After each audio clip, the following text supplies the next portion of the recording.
Assalamualaikum warahmatullahi wabarakatuh. Halo adik-adik, jumpa lagi dengan saya Nurma Kartikasari dalam belajar bersama dengan fisika.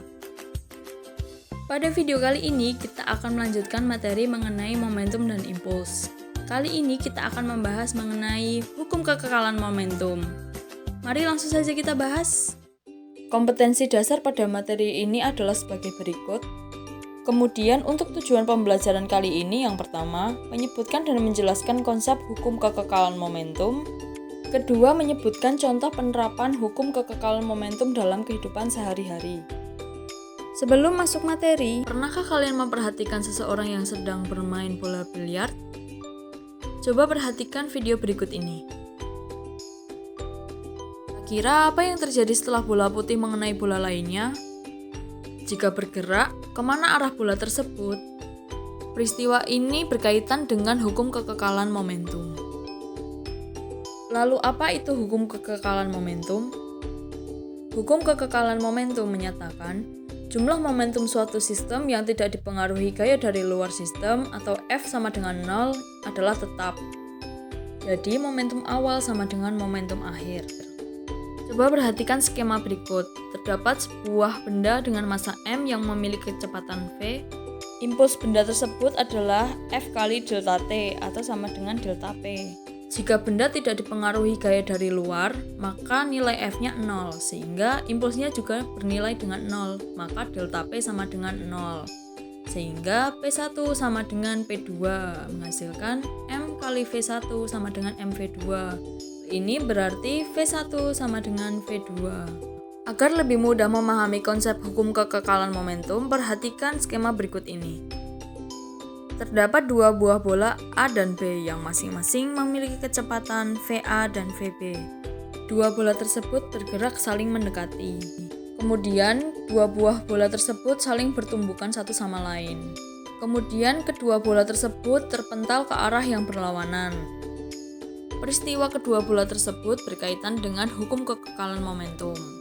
Selanjutnya, mari kita uraikan persamaan hukum kekekalan momentum. Saat kedua bola tersebut saling menekan, menurut hukum Newton 3, maka berlaku F aksi sama dengan min F reaksi, atau FA sama dengan min FB. Jika kedua ruas kita kalikan delta T, maka menghasilkan FA delta T sama dengan min FB delta T. Kita ketahui bahwa impuls atau I sama dengan F kali delta T, sehingga IA sama dengan min IB. Kemudian impuls atau I adalah perubahan momentum atau delta P, sehingga delta PA sama dengan min delta PB. Kemudian kita uraikan untuk nilai delta P adalah MV dikurangi MV aksen, sehingga persamaan akhirnya kita dapatkan MA dikali VA ditambah MB dikali VB sama dengan MA dikali VA aksen ditambah MB kali VB aksen. Baik, inilah rumus untuk persamaan hukum kekekalan momentum, di mana MA dan MB adalah massa benda A dan B dengan satuan kilogram, kemudian VA dan VB adalah kecepatan benda A dan benda B sebelum tumbukan dengan satuan meter per sekon, dan VA aksen serta VB aksen merupakan kecepatan benda A dan B sesudah tumbukan dengan satuan meter per sekon. Baik, selanjutnya apa saja penerapan hukum kekekalan momentum dalam kehidupan sehari-hari? Yang pertama ada meriam atau senapan. Saat peluru ditembakkan ke depan, senapan akan tertolak ke belakang. Percepatan yang diterima oleh senapan ini berasal dari gaya reaksi peluru pada senapan tersebut. Contoh lain adalah prinsip peluncuran roket. Percepatan roket berasal dari tolakan gas yang disemburkan oleh roket. Mula-mula sistem roket diam sehingga momentum atau P-nya sama dengan 0. Sesudah gas menyembur keluar dari ekor roket, momentum sistemnya tetap. Artinya P sebelum dan sesudah gas keluar adalah sama. Berdasarkan hukum kekekalan momentum, besarnya kelajuan roket tergantung banyaknya bahan bakar yang digunakan dan besarnya kelajuan semburan gas. Selanjutnya mari kita berlatih contoh soal.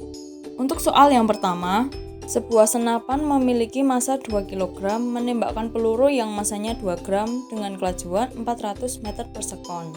Tentukan kecepatan senapan sesaat peluru lepas dari senapan. Kemudian untuk penyelesaiannya, diketahui massa senapan atau MS yaitu 2 kg, kemudian massa peluru atau MP 2 gram atau sama dengan 0,002 kg. Kemudian kecepatan awal Vs dan Vp yang semula dalam keadaan diam sebesar 0 meter per sekon, dan kecepatan peluru sesaat setelah peluru ditembakkan atau Vp aksen yaitu 400 meter per sekon. Kemudian ditanya kecepatan senapan sesaat setelah ditembakkan atau Vs aksen adalah titik-titik. Untuk menjawab soal tersebut, kita dapat menggunakan persamaan hukum kekekalan momentum, di mana momentum awal yang di sini MS dikali Vs ditambah MP kali Vp sama dengan momentum akhir yaitu MS kali Vs aksen ditambah MP kali Vp aksen. Langsung kita masukkan saja, 2 dikali 0 ditambah 0,002 dikali 0 sama dengan 2 kali Vs aksen ditambah 0,002 dikali 400. Menghasilkan 2 Vs aksen sama dengan min 0,8. Kemudian dapat kita cari nilai Vs aksen yaitu min 0,4. Jadi kecepatan senapan sesaat peluru lepas dari senapan adalah 0,4 meter per sekon. Dan nilai minus pada Vs aksen menandakan bahwa senapan bergerak ke arah belakang. Kemudian untuk contoh soal yang kedua, seseorang berada dalam perahu yang sedang meluncur dengan kecepatan 5 meter per sekon. Tiba-tiba, orang tersebut melompat ke arah belakang dengan kecepatan 2 meter per sekon. Apabila massa orang tersebut 60 kg dan massa perahu 120 kg, berapakah kecepatan perahu sesaat setelah orang tersebut melompat? Untuk penyelesaiannya adalah sebagai berikut. Diketahui massa orang sama dengan 60 kg, kemudian untuk kecepatan orang dan kecepatan perahu 5 meter per sekon, massa perahu 120 kg, dan kecepatan orang saat melompat adalah min 2 meter per sekon. Nilai minus diberikan karena arah lompat seseorang tersebut berlawanan dengan arah perahu. Kemudian ditanya kecepatan perahu sesaat setelah orang tersebut melompat atau Vp aksen. Untuk penyelesaiannya kita dapat menggunakan rumus persamaan hukum kekekalan momentum, yaitu MP dikali Vp ditambah MO kali VO sama dengan MP kali Vp aksen ditambah MO dikali VO aksen. Langsung kita masukkan saja, 120 dikali 5 ditambah 60 dikali 5 sama dengan 120 dikali Vp aksen ditambah 60 dikali minus 2. Menghasilkan 120 Vp aksen sama dengan 1020, sehingga Vp aksen dapat kita cari 1020 dibagi 120 yaitu 8,5 meter per sekon. Jadi kecepatan perahu saat setelah orang tersebut melompat adalah 8,5 meter per sekon ke arah depan. Kemudian yang terakhir adalah ringkasan pada materi ini. Yang pertama, hukum kekekalan momentum menyatakan jumlah momentum suatu sistem yang tidak dipengaruhi gaya dari luar sistem atau F sama dengan 0 adalah tetap. Artinya momentum awal sama dengan momentum akhir. Kemudian untuk persamaan hukum kekekalan momentum dapat dituliskan sebagai berikut ini. Yang terakhir adalah penerapan hukum kekekalan momentum. Dapat dijumpai pada peluncuran roket, meriam atau senapan, seseorang yang melompat dari benda bergerak, dan lain-lain. Baik, demikian video pembelajaran kali ini. Semoga adik-adik dapat menerimanya dengan baik ya. Terima kasih sudah menyaksikan. Selalu jaga kesehatan dengan cara selalu menggunakan masker, rajin mencuci tangan, dan menjaga jarak. Terima kasih, saya Nurma Kartikasari. Wassalamualaikum warahmatullahi wabarakatuh.